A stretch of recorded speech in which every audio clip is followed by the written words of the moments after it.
Yo la famille, j'espère que vous allez tous très bien. On se retrouve aujourd'hui pour une toute nouvelle vidéo. J'ai le plaisir aujourd'hui de vous retrouver pour une présentation assez spéciale. Enfin, on va plus faire de roulage que de présentation parce que c'est une voiture qui est beaucoup vue sur les réseaux.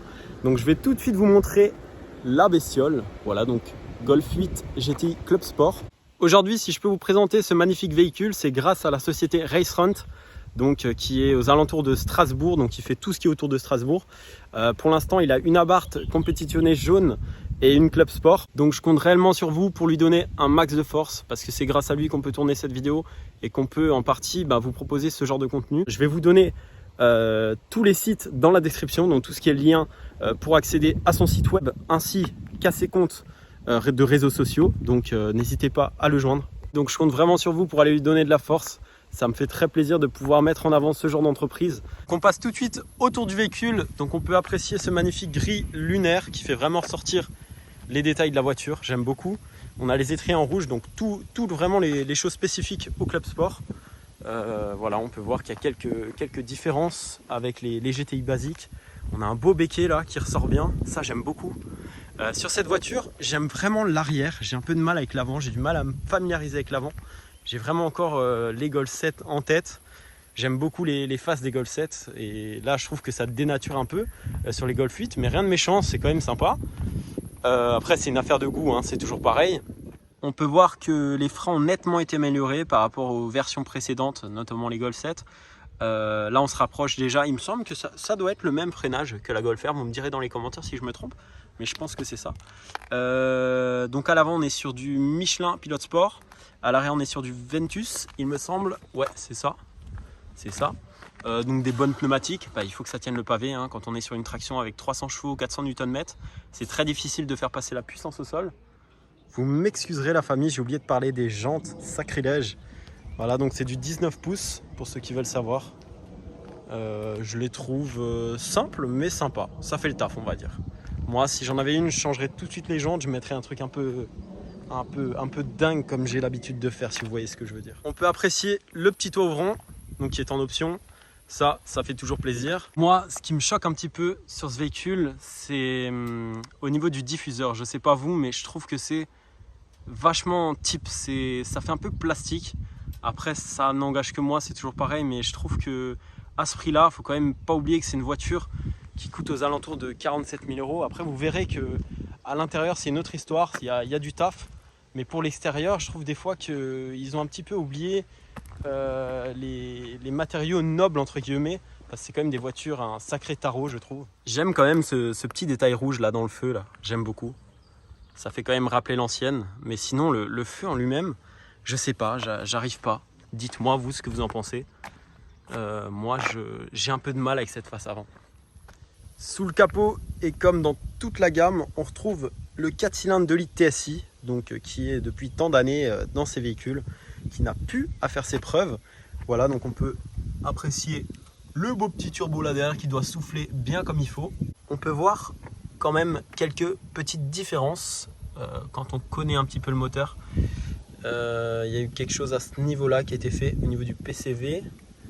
Qu'est-ce qu'il y a eu encore? Il y a eu quelques petites choses qui ont été changées. Il y a le bocal hein, qui n'est plus du tout pareil. Avant, il était rond. Je ne sais pas si vous vous rappelez.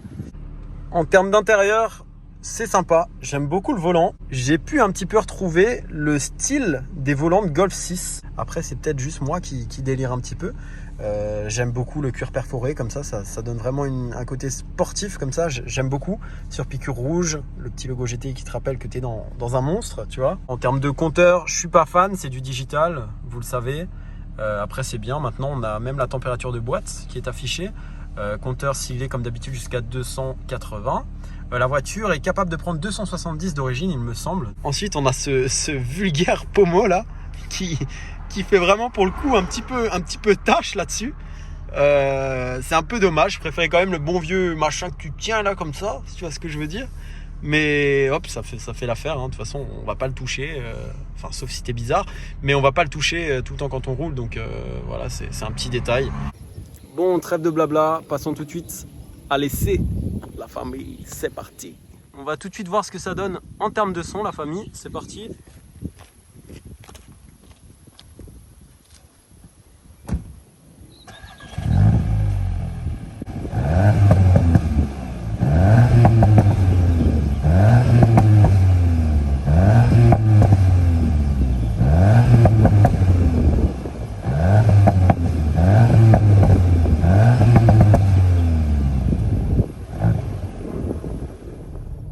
Voilà, donc on est parti pour le test.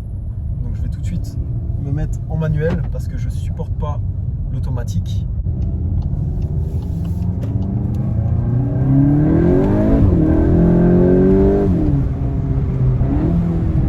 En termes de sonorité, je trouve que c'est très fade. Après, avec tous les FAP et toutes les saloperies qu'ils nous mettent maintenant, c'est un peu compliqué de faire des beaux sons sur les voitures. Après, c'est raisonnable. Je pense que vous avez entendu avant. C'est pas dégueu. La boîte, je la trouve un petit peu lente par rapport à ce qu'on retrouvait avant sur une DSG6 ou les anciennes DSG7. Je pense qu'il y a une petite différence. Après, c'est peut-être moi aussi. Hein. Ça fait longtemps que j'ai pu rouler en DSG, mais il me semblait que c'était plus rapide en tout cas.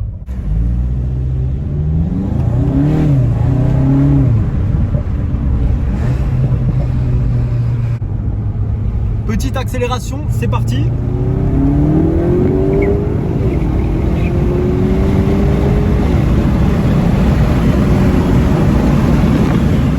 C'est pas mal. On va fermer les vitres parce que là sinon on va plus s'entendre. Même dans les courbes, je trouve que c'est vachement... Elle se tasse vachement. C'est pas mal, elle est... On dit... C'est mieux qu'une 7 d'origine, c'est tout ce que j'ai à dire. Même en... Ça marche. Ça marche bien comme il faut, le châssis, rien à dire. En termes de suspension, ils ont fait le boulot.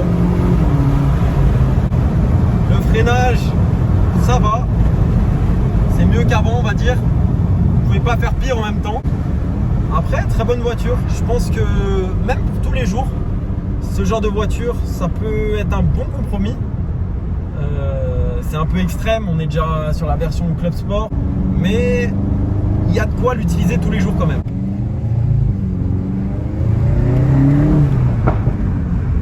Les petits pops, sympathiques. C'est dommage qu'il n'y ait pas de version boîte méca.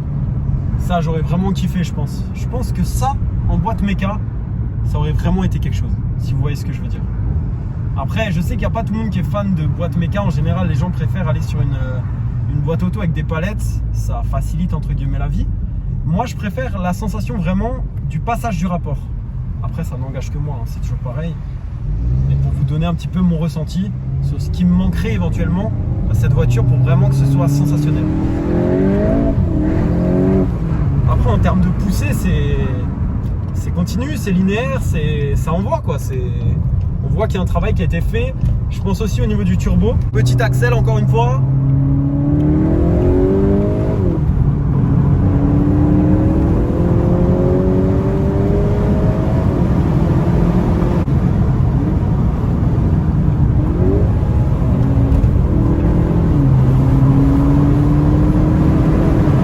Et franchement, par ce temps, avoir un petit toit ouvrant, c'est ce que je n'ai pas dans la 7. Et franchement, là, par ce temps, c'est dingue. Après, on perd un petit peu en rigidité. Les puristes diront oui, pas de toit ouvrant, tu perds en rigidité, c'est une canette après ta voiture. Voilà, j'ai eu des voitures avec toit ouvrant. J'étais pas forcément dérangé par ça.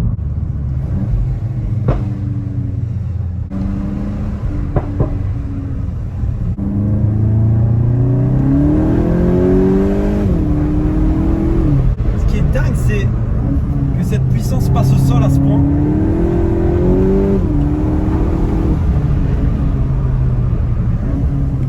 Ouais, le châssis c'est quelque chose. Hein.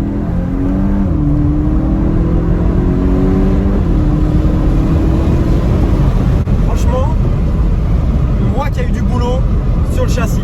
C'est dingue, rien à voir. Là, la Golf GTI d'origine, même en Club Sport pour vous dire, c'est au tas. Là, on est quand même en sécurité. Après, c'est un petit pouce au crime cette voiture, je te cache pas.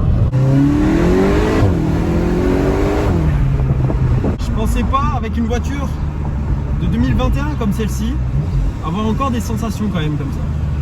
C'est pas ouf en sensation, mais il y a quand même quelque chose. On peut pas dire qu'il y a rien quoi. Les amis, il fait 30 degrés dehors. Je sais pas comment enlever ce putain de volant chauffant. Ah, c'est là, je crois. J'ai trouvé. J'ai trouvé. Non, j'ai pas trouvé. Désactivé. Bang bang. On va se tenter tout de suite un petit launch, la famille. C'est parti.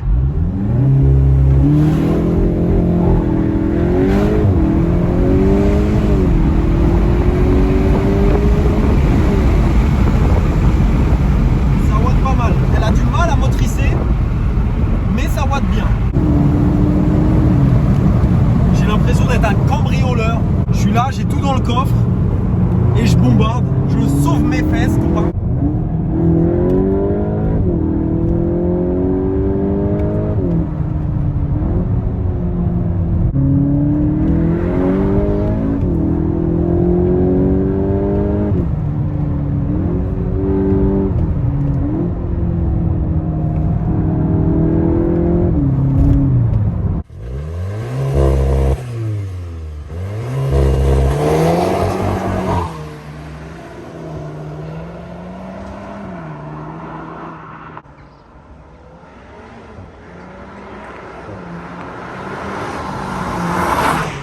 Voilà la famille, on arrive à la fin de cette vidéo. En tout cas, ça m'a fait un grand plaisir de vous la faire. Ça change un petit peu de ce qu'on voit tout le temps. Golf 8, voilà, c'est pas encore trop vu.